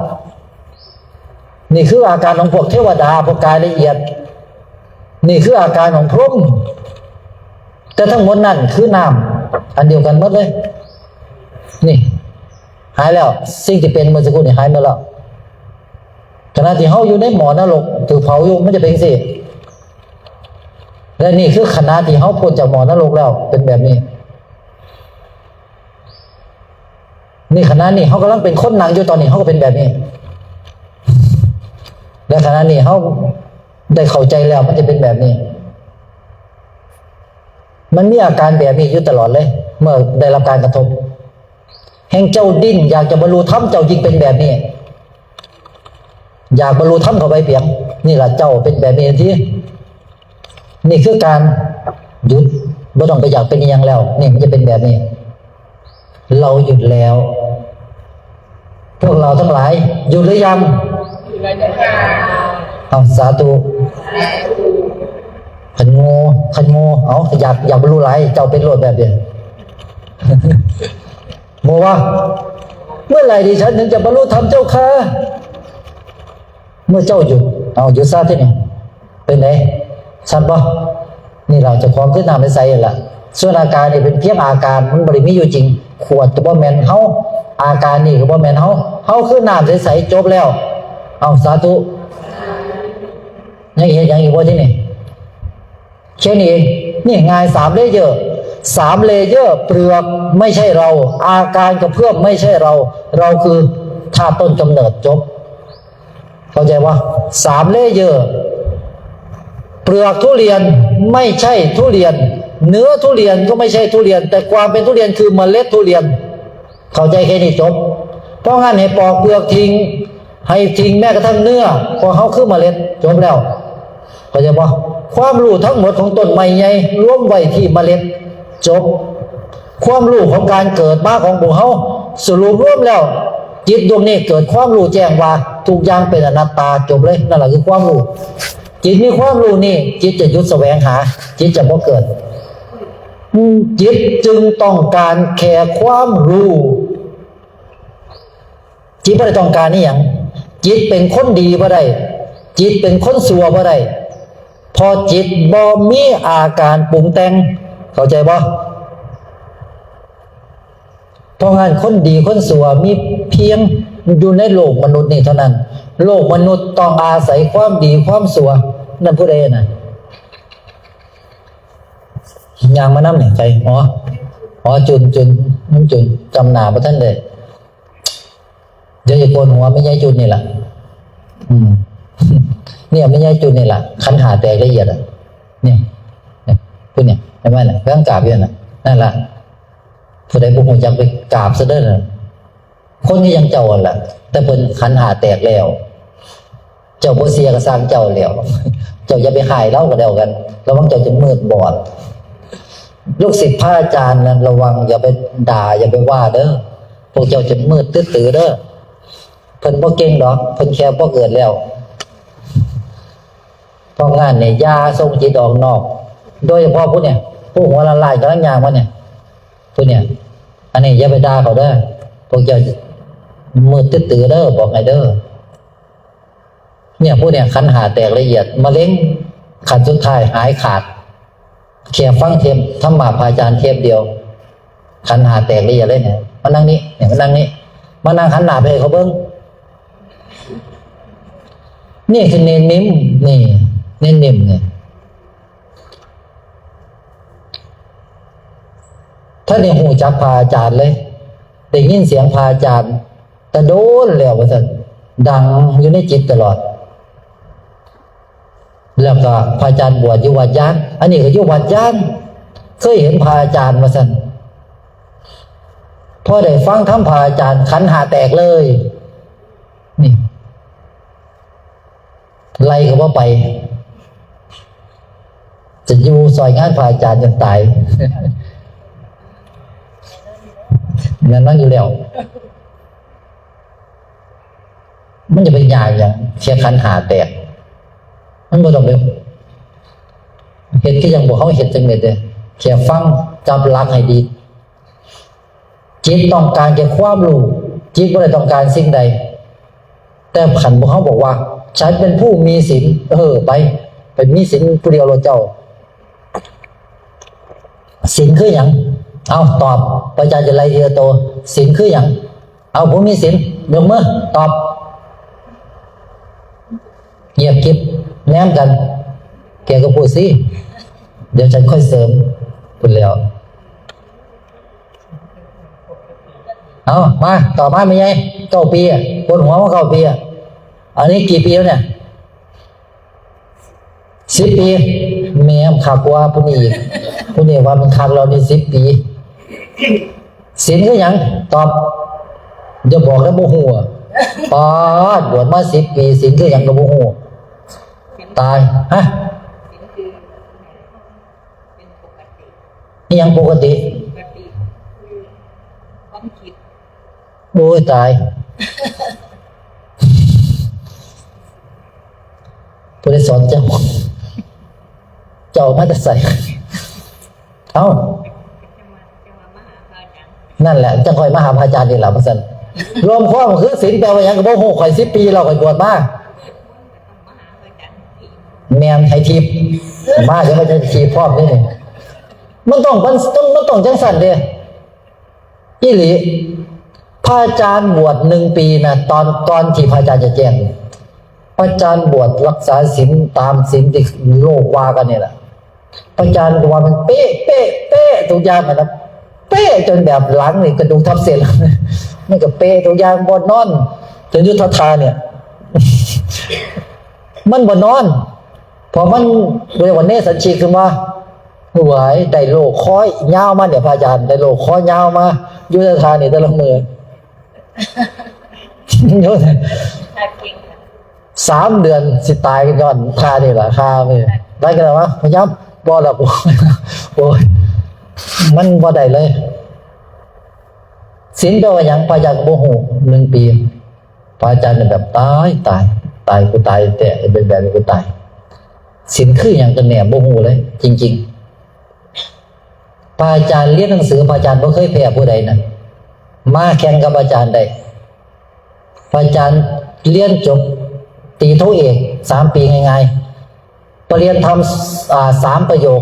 ปีที่4จบปรริญญาธรรม1-2ปีที่5จบปรริญญาธรรม3 ประโยคพระอาจารย์สอบครั้งเดียวผ่านหมดเป็นทั้ง4มันแต่เด็กหน่อยบ่มีเราไปสอบเขายังสอบบัตรเขาสอบเขาพระอาจารย์บ่มีสอบครั้งเดียวคือผ่านจบชีวิตบ่เคยแพ้ไปก็แล้วกันตั้งแต่มือไปเห็นคู่มาจ่ายตลาดอยู่ตลาดนั่นแหละตั้งมือนั่นแหละบ่เคยแพ้ผู้ใดอีกเลยนับแต่นั้นมาอุปมาแบบนั้นบ่แม่นเก่งแค่ฮู้ว่าครูที่สอนเฮาในโรงเรียนเนี่ยคิดว่าเป็นนางฟ้ากินเขาอยู่ทั้งฟ้าที่ไหนได้กินเขาคือกับเฮาเพิ่นมาจ่ายตลาดอยู่ตลาดเห็นเพิ่นซื้อผักอยู่ตลาดพระอาจารย์ตัดสรุปแต่มื้อนั่นแหละหามเอ้ยเพิ่นกับเฮาคือกันตัวนี้นั่นแหละนับแต่มื้อนั้นมาพระอาจารย์บ่เคยแพ้ผู้ใดเลยอ่านหนังสือเองอิหยังเองใจไปลอกเขาฝันเด้อคันบ่สิ้นหวังอีหลี พระอาจารย์นี่บ่มีแพ้ไปประมาณนั้นนะชีวิตนี่เครียดหลายเครียดที่ว่าเจ้าของโง่เข้าใจว่าครูเป็นนางฟ้ากินเขาอยู่ทั้งฟ้ามึงเอ้ยครูก็เป็นคือจังเฮาตัวนี้แค่เขาเรียนจบก่อนเฮาแล้วมาสอนเฮาแค่นั้นเองนั่นล่ะตั้งแต่วันนั้นมาจนซุมื้อนี้พระอาจารย์จึงเป็นผู้ที่บ่มีหรอกไปแพ้ผู้ใดเพราะงั้นพระอาจารย์เองพยายามทำความเข้าใจเรื่องศีลพยายามมาบวชเนี่ยมาบวชตลอดชีวิตนะเพื่อจะให้หู้แจ้งเรื่องศีลพอก่อนจะบวชเนี่ยบุญบารมีเต็มเนี่ยพระอาจารย์ก็สงสัยแล้วมันหล่นเลยบุญอ่ะเขาว่าบุญมันหล่นออกจากจิตอ่ะมันหล่นแล้วมันไหลออกไปข้างนอกพร้อมอ่ะบุญพระอาจารย์เป็นแบบนั้นพระอาจารย์จึงไม่ได้สงสัยเรื่องบุญแล้วแต่ศีลเนี่ยบุญเนี่ยเกิดจากศีลนั้นเป็นอย่างต่อพระอาจารย์ไปหามาบวชตลอดชีวิตต้องบวชสมมติบวชมันจะโมโหก็เลยมาบวชรักษาศีลแบบบริบูรณ์ที่นี่พระอาจารย์แบบถูกเพราะว่าโมโหจักว่าศีลคืออย่างก็ต้องห่วงหรอก20 ปีเจ้ากับบ่มีทางหูอีกล้านชาติเจ้ากับบ่ฮู้บอกให้พระอาจารย์ลองมาอีหยังคือศีลกันแน่วะผู้มีปัญญานั่งนอนก็บรรลุธรรมได้อย่างง่ายดายจับศีลแค่ข้อเดียวส่วนผู้ไม่มีปัญญาต้องแบกศีลตั้ง227 ข้อตลอดชีวิตถึงกระนั้นไม่เห็นเงื่อนเข้าแห่งธรรมเลยกูเห็นอยู่พอได้ฟังธรรมานี่เราจากพระพุทธเจ้ากูเห็นหยังอยู่เนี่ยกูมาบวชเห็นหยังโอ้สิตายเอาเมื่อนั้นป้าอยู่บ่ได้แล้วกูอยู่บ่ได้แล้วมันจะตายเอามันฮ้อนมันอยากจบมันเกิดมาเพื่อจบมันไม่ได้เกิดมาเพื่อมาหลงพระอาจารย์ก็ไปกราบเจ้าว่ากับกราบบ่ได้เพิ่นให้อยู่5 ปีเพิ่นจะค่อยจากตรงนี้ได้แม่กูถึงขังตัวนี้วะเฮ็ดได้ดีกราบครูบาอาจารย์อีกองค์นึงผมต้องทำยังไงผมต้องการบรรลุธรรมผมไม่ได้ต้องการที่จะมาสร้างมาเอาบุญพระอาจารย์ผมจะทำไงผมมาเพื่อมรรคผลนิพพานเนี่ยมันต้องขังผมด้วยเหรอกอบแห่งวินัยต้องขังผมด้วยเหรอผมต้องการนิพพานเนี่ยเนาะไปกันดันน้ำว่าไปหาครูบาอาจารย์ที่เป็นสมบูรณ์แต่ครูบาอาจารย์บ่สมบูรณ์อย่าบ่ต้องอยู่หมายถึงว่าพระพุทธเจ้าบอก ถ้าท่านไปปฏิบัติธรรมในสำนักใดก็แล้ว แต่ถ้าครูบาอาจารย์สำนักนั้นไม่ทำให้เราบรรลุธรรมแจ้งในธรรมให้ออกจากสำนักนั้นเสียไปหาครูบาอาจารย์องค์ที่ท่านทำให้เราบรรลุธรรมได้เพราะวันคืนล่วงไปชีวิตไม่แน่นอนต้องรีบทำมรรคผลนิพพานในแจ้งนั้นเสียภพเสียชาติพอได้ฟังแล้วพระอาจารย์เกือบตายมานะป้าเราใจครบปีแล้วทำไงกูจะทำไงยังไม่ครบ5 ปีเลยทำไงมันใหม่มันเผาจะตายเอาอยู่บ่ได้แล้วกราบหลังจากประสานงานขอทำเรื่องขอใหญ่เนี่ยใหญ่จากสารคามนี่แหละไปอยู่ชลบุรีเรื่องนี้แหละเป็นหม่องที่เผาพระอาจารย์ช่วงปีนั้นน่ะเผาพระอาจารย์ใหม่เกือบตายตอนนั้นน่ะลงขับก็ลงหมอนั่นลงอีกอยากบรรลุธรรมหลายบรรลุบ่ได้ย้อนถึงขังอยู่ในพื้นที่แบบเนี้ยพระอาจารย์ไปชลบุรีแค่3 มื้อนะขันแตกเลยการบรรลุธรรมเป็นแบบไหนหมดสิ้นสงสัยเลยห้ามเลยสิเหรอน่าจะมาต้องโดนเราห้ามเลยสั่งเจ้าของไหลโง่ไหลมาปือไหลมันชั่วไหลถ้ามันเป็นวิบากของพระอาจารย์เองไงล่ะจริงพระอาจารย์บอกให้เข้าใจเรื่องศีลเลยพยายามโอ้ยผมว่าเรียนเก่งยังมั้งพระอาจารย์บอกแพ้ผู้ใดก็ยังวายอยู่เนี่ยพยานเรียนจบนะปรริญญาธรรม3 ประโยคนะบอกให้ถ้าเรียนต่อจะจบสูงก็ได้ก็ได้ครับว่าเอาแล้วเพราะเราเมียรำคาญมันบ่มีเวลาพระอาจารย์บริจาคเลือดบริจาคอวัยวะบริจาคร่างกายบริจาคมดบริจาคเกล็ดเลือด80 กว่าครั้งบริจาคเกล็ดเลือดเนี่ยปีหนึ่งบริจาค13 ครั้งพระอาจารย์บ่กินเนื้อสัตว์บ่กินไข่สัตว์บ่กินนมสัตว์กินแต่แก้วกับผักกับตำบักหุ่งก็เฮ็ดมีแค่นั้นแหละแต่ละมื้อกินแค่นี้ซ่านี่พระอาจารย์บ่สอนดอกนั่นอย่างที่โลกมันว่ามันแซ่บกินมาหมดแล้วมันบ่สอนหรอกอย่างที่พวกเจ้าว่ามันดีเลิศประเสริฐกินมาหมดแล้วผ่านมาหมดแล้วชีวิตบนโลกว่านี่ไร้สาระมากบนโลกว่านี่แม้แต่การที่พวกเขาหลงกันอยู่เสมอยังไร้สาระเลยเพราะงั้นเนี่ยพระอาจารย์จึงไม่ได้สงสัยพระอาจารย์ไม่ได้สงสัยยังทั้งสิ้นพระอาจารย์ไม่ได้เกิดมาเพื่อสิ่งใดเกิดมาเพื่องูแจ้งว่าอย่างคือศีลคือสติคือสมาธิคือปัญญาพระอาจารย์ชอบพิจารณาเรื่องธาตุสี่พิจารณาธาตุสี่ตลอดเวลาพิจารณาเห็นธาตุสี่เป็นอนัตตาอยู่ตลอดเวลาพระอาจารย์จับหลักธรรมอนัตตามาทั้งชีวิตจับแต่หลักเดียวคืออนัตตาธรรมหลักเดียวบ่มีไปจับหลักอนิจจังทุกขังฝันไปเถอะพอจะจบได้ต้องเห็นอนัตตาเท่านั้นเข้าใจไหมฉันว่าเห็นอนัตตาอย่าไปฝันว่าจะบรรลุธรรมอย่าไปฝันว่าจะจบน่ะมันมีทางหรอกไอ้มันนั่งนิ่งๆอะไรสาราเลยไปลงหมอนรกคนไหนยังอยากนั่งนิ่งหลายเป็นนิ่งอยู่ในหมอนรกคนไหนอยากนิ่งมันต้องสั่นเลยมันเบียนายหลาย3 แดนโลกธาตุพระเจ้าพระเดชมาเพื่อเกิดนะเพราะงั้นพระเจ้าจึงเขาจิตโอ้ยเขาเรียกปฏิบัติเนี่ยฟาดเอามาดิความคิดเลยแกกับข้าต้องพังกันไปข้างหนึ่งตั้งจะตื่นยันหลับจะไม่มีวันเผลอเลยสิ้นแล้วมาดิสิ้นแล้ว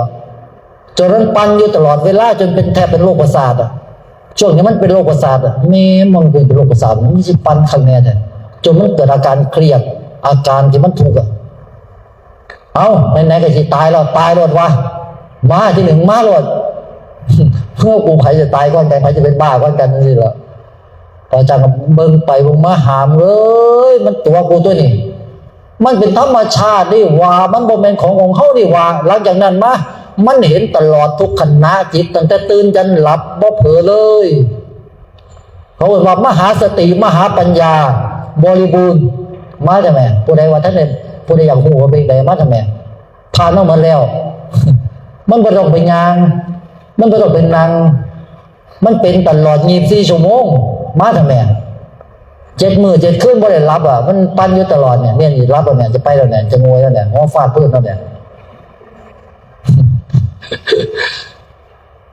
เพราะงานเนี่ยพระอาจารย์มันบ่ได้มันเป็นของเล่นพระอาจารย์ฉันมีคนมาสอนพระอาจารย์แบบนี้นะพระอาจารย์พอถึง5 นาทีหรอกบรรลุธรรมจับพอแล้วเกินมันพอคือตัวหามเลยมันพอมันจบไปโดนแล้วมันบ่พอเลย เพราะงั้นเนี่ยพระอาจารย์จึงมารู้ว่าศีลก็คือการที่จิตมันรู้อยู่ข้างในเนี่ยมันตั้งมั่นมันรู้อยู่ข้างในตลอดเลยเนี่ยเราเห็นทุกอาการผ่านมาผ่านไปปรากฏสลายผ่านมาผ่านไปปรากฏสลายตัวรู้ตัวจิตตัวรู้เนี่ยมันรู้อยู่ตลอดซื่อๆนิ่งๆอยู่อย่างเดียวเนี่ยมันยอมให้ทุกอย่างผ่านมาผ่านไปอยู่ตลอดเนี่ยหามเอ้ยเป็นเรื่องแค่นี้ปฏิบัติธรรมเป็นเรื่องแค่นี้เป็นเรื่องแค่ปล่อยให้ธรรมชาติมาทำงานของมันอย่าไปอยากเบิ่งอย่าไปอยากเห็นอย่าไปอยากอย่างนี้ทั้งสิ้นปล่อยให้ธรรมชาติมันทำงานของมันแล้วเขาจะเห็นทุกอย่างเองมันจะเห็นทุกอย่างเลยเห็นตลอดเวลาเลย24 ชั่วโมงเลยแค่ปล่อยให้ธรรมชาติเขาทำงานของเขาได้บ่อย่าไปยึดอย่าไปถือข้องอย่าไปสำคัญมั่นหมายอย่าไปเข้าใจว่าเขาเป็นมนุษย์ได้บ่ปล่อยธรรมชาติมันรู้ของมันไปธรรมชาติคิดมันคิดของมันไปธรรมชาตินึกมันนึกของมันธรรมชาติอารมณ์ให้มันปรุงของมันธรรมชาติเข้าใจให้มันเข้าใจของมันธรรมชาติจดจำให้จดจำของมันไอ้ธรรมชาติรู้มันรู้ของมันในธรรมชาติทั้งหลายมันทำงานของมันได้บ่แล้วเขาจะเห็นทุกสรรพสิ่งเลยว่ามันเป็นอนัตตาใช้เวลาบ่เกิน3 มื้อบ่เวลาบ่เกินมื้อเดียวด้วยบ่เกินชั่วโมงเดียวด้วยเนี่ยไม่เป็นเรื่องแค่ปล่อยให้ธรรมชาติทำงานแล้วเขามีหน้าที่แค่สังเกตเห็นเขาทำงานแค่นี้แล้วมันจะเห็นว่าเขาเป็นอนัตตาเอาสาธุถ้ามาเป็นเรื่องของการที่เขาอย่าถือข้องสิ่งใดถ้าเขาไปถือขวดน้ำขึ้นมาหนักบ่ถ้าเขาวางหนักบ่ถ้าเขาบ่ยุ่งกับมันดีบ่เขาแค่เบิ่งมันซื่อแล้วเข้าใจว่าอย่าไปจับนะจับเมื่อใดหนักนะจบแล้วอ้าวสาธุปล่อยให้ขันธ์ 5ก็ทำหน้าที่ของมันนั่นแหละคือการปฏิบัติธรรมเกิดว่าสติปัฏฐานสูตรการเห็นธรรมในธรรมการเห็นธรรมชาติเขาทำหน้าที่ของเขาอยู่แบบนี้ธรรมชาติเขากระทบเขาก็มีอาการแบบนี้เมื่อบ่มีการกระทบเขาก็กลับมาเป็นปกติแบบนี้เมื่อกระทบเขาก็กระเพื่อมแบบนี้เมื่อบ่กระทบเขาก็สลายกลายเป็นปกติแบบนี้อาการกระเพื่อมและอาการบ่กระเพื่อมมันบ่แม่นน้ำอย่าไปสำคัญว่าต้องบ่กระเพื่อมนะอย่ามามัวนะเข้าใจบ่ฉันต้องรักษาจิตให้มันว่างๆเขาไว้จะเป็นบ้าบ่รักษาได้เสมอเข้าใจบ่ต้องมีจิตอุเบกขาบ่บ่เขาแต่งอย่างอุเบกขามันเป็นการปรุงแต่งคุณได้เข้าใจบ่เนี่ยไม่สุขไม่ทุกข์เฉยๆนั่นแหละการปรุงแต่งไงเข้าใจป่ะเนี่ยหลายคนพยายามรักษาจิตนิ่งๆเป็นปกตินิ่งๆนั่นแหละปรุงแต่งไงฮู้เพราะว่าจิตบ่มีรูปร่างจิตบ่มีอาการเนี่ยนิ่งๆก็บ่แม่นจิตแม่นกระเพื่อมเนี่ยก็บ่แม่นจิตเนี่ยมันจะนิ่งหรือมันจะกระเพื่อมบ่แม่นจิตทั้งสิ้นจิตคือนามอาการนิ่งเป็นเพียงอาการกระเพื่อมก็เป็นอาการมันจะมีอาการกระเพื่อมหรือมันมีอาการนิ่งๆมันก็เป็นเพียงอาการของนามเข้าใจแบบนี้จบบรรลุอรหัตผลสาธุเอาโยมนี่ว่ามันเป็นอรหัตผลนะอย่าไปอยากได้แล้วล่ะมันจะรู้ออกมาเองขันรู้ออกมาแล้วมันจะหูเองจะมาบอกว่าเป็นอรหัตผลนะมันบ่มีดอกผู้ใดไปเป็นนะแม้แต่เราก็ไม่มีจำไว้นั่นแหละของแท้แม้แต่เราก็ไม่มีนั่นแหละของแท้ของแท้มันบ่ได้เป็นอย่างแล้วอยากเป็นบ่อยากเป็นตำแหน่งนั้นตำแหน่งนี้บ่เป็นโลดพวกเจ้าอยากแบกอ่ะเจ้าก็เป็นโลดอย่าไปอยากเป็นอย่างนั่นแหละธาตุบริสุทธิ์ธาตุบริสุทธิ์มันบ่มีอาการใดๆเช่นพวกเขาอยากมีความสุขบ่นั่นคือเป็นอารมณ์ของสัตว์โลกว่าสมมุติความสุขทุกประเภทเป็นสมมุติในวิมุตติไม่มีแม้แต่สิ่งที่เรียกว่าสุข แม่บางคนบอกโอ้ยข่อยบ่เป็นดอกซั่นน่ะมันบ่มีความสุขข่อยบ่ไปดอกฮู้บ่ว่าอารมณ์สุขเกิดมาจากไสนั่นแหละยิ่งกว่านั้นอีกอารมณ์ทุกข์เกิดขึ้นมาจากธาตุบริสุทธิ์นั้นแล้วอารมณ์ทุกข์ก็เกิดขึ้นมาจากธาตุบริสุทธิ์นั้นเนี่ยอารมณ์เกิดขึ้นมาเสร็จพวยพุ่งออกมาแล้วก็หายไปอารมณ์ทุกข์กับพวยพุ่งออกมาแล้วก็หายไปแต่ธาตุนั้นอ่ะมันบ่ได้เป็นอหย่างเลยนั่นแหละโคตรของโคตรบริสุทธิ์โคตรบริสุทธิ์มันบ่แม่นความสุขที่พวกเขามีกันบนโลกใบนี้มันบ่แม่นความสุขกันเกิดจากเหตุการณ์เหตุสมาธิในฌานในญาณละเอียดปานใดก็ซั่นนั่นก็เป็นเพียงอารมณ์สุขหรืออารมณ์ปีติแต่ธาตุบริสุทธิ์เนี่ยมันเป็นธาตุที่มันพองมันใสมันยิ้ม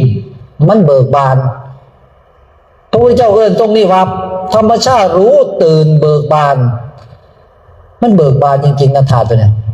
มันเป็นธาตุที่มันยิ้มมันบ่มีปากมันยิ้มไอ้ธาตุเนี่ยหามเงยตอนที่ไปเห็นมันแรกๆเข้ามาไปเห็นมันบ่แม่นมีผู้ใดไปเห็นหมายก็ว่าเขาคือมันนั่นแหละเขาเป็นตัวนั้นนะแล้วอยู่ดีเขาก็ยิ้มนะมันบ่ยิ้มบ่ได้มันบริสุทธิ์คือจังเขาไปพอเด็กน้อยตัวน้อยน่ารัก3 ขวบเอามาแม่น3 เดือนตีนน้อยๆมือน้อยๆก็มาจับมันเปลี่ยนแล้วสัมผัสเบิ่งเด้อเขาจะรู้ว่ามันบริสุทธิ์แบบใดแล้วเขาคือความบริสุทธิ์นั่นมันห้ามการยิ้มบ่ได้มันเป็นธาตุยิ้มเป็นธาตุพองใสตัวเอิ้นมันจังไดดีมันมีแต่ความบริสุทธิ์ในธาตุตัวนี้มันเป็นอยู่ตลอดมันยิ้มมันพองใสมันเบิกบานมันพองหูจักธาตุมันพองบ่มันหูจักคนพองบ่หูจักเนาะมันพองมันพองแบบนั้นแบบนั้นจึงนึกภาพบ่ออกมันบ่มีรูปลักษณ์รูปร่างอะไรตัวนี้มันใสมันพองมันเบิกบานมันยิ้มมันเลิศมันเลอค่ามันบริสุทธิ์ที่เอิ้นคำใดดีมันบริสุทธิ์มันใสอันนี้ใสป่ะใสคนนี้ล้านเท่าไอ้ธาตุตัวนั้นใสโคตรใสยิ่งกว่าใสเขายิ่งกว่าเขามาใสคำว่าใสนั่นล่ะเฮามันโคตรบริสุทธิ์อย่าไปเฮ็ดให้มันอย่าไปเฮ็ดให้มันสะอาดไปมันสะอาดบ่ได้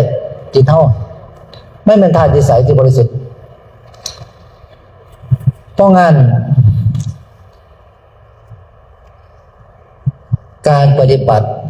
คือการแค่พวกเขาจำไว้เสมอเขาบ่แม่นมนุษย์คันเขาจับหลักแบบนี้ว่าเขาบ่แม่นมนุษย์แล้วเสียงนี่บ่แม่นเสียงเขานะทุกครั้งที่เขาเว้าทุกครั้งที่เขาคิด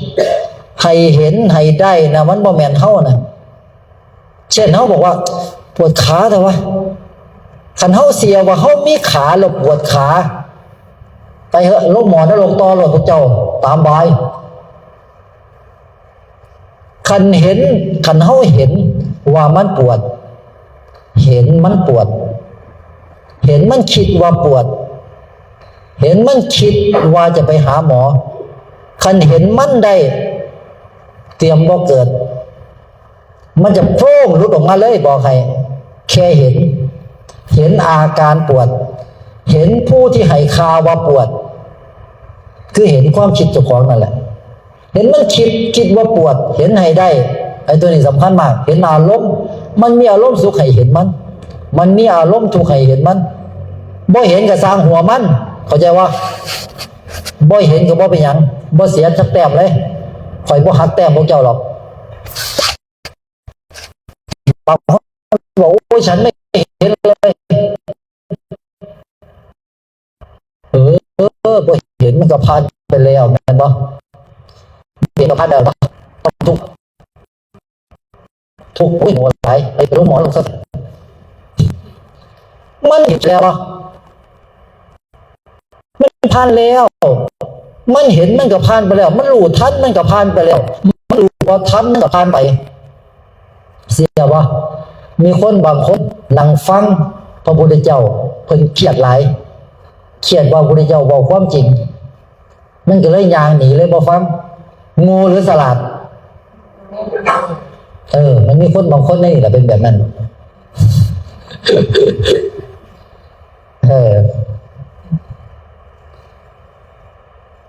เห็นให้ได้นะทำมาแบบนี้บ่ได้มาปรากฏในโลกบันมนุษย์ง่ายๆทำมาที่บอกตรงๆบอกให้เขาเห็นตรงๆเนี่ยเขาจะให้ได้อย่าไปโง่ก็ยังตะกี้แต่โอ้ยฉันเขาเกิดนั่นอยู่พระพุทธเจ้าเนี่ยว่าป่านนี้เขาบรรลุธรรมแล้วเนาะฝันไปเถอะตอนพระพุทธเจ้าอยู่เขาก็เป็นนางอยู่หันละเมื่อนั่นน่ะแล้วก็ย่างหนีสมน้ำหนาวะที่นี่ได้อยู่ของเปียงเงยกูบนหนายางดีเลยมันสมหนากูแล้วกูก็เลยมืดบอดจนชั่วโมงนี้ฟังธรรมะพวกเข้าใจจักเทียก็ย้อนกูบ่สนใจธรรมะมืดบอดเลยจักสุญานมืดบอดลองเมืองซะแล้วลองปรามาทธรรมหรือบ่สนใจธรรมลองเมืองซะแล้วจักสุญานจะมืดบอดทันทีเจ้าขอขมากรรมไปโลดเจ้าขออีก8 รอบเจ้าก็ออกบ่ได้ดอกเอาจริงๆกันอยากพ้นได้เนี่ยเจ้าต้องตั้งสัจจะบ่สิบ่เกิดในศาสตร์นี้ด้วยกล้าตั้งวะดีมากเอาผู้ใดกล้าตั้งศาสตร์นี้จะเป็นศาสตร์สุดท้ายสิบ่เกิดอีกสาธุขอให้สมดังจิตปรารถนาทุกคนส่วนผู้ใดบ่กล้าตั้งลงหมอนรกเดี๋ยวนี้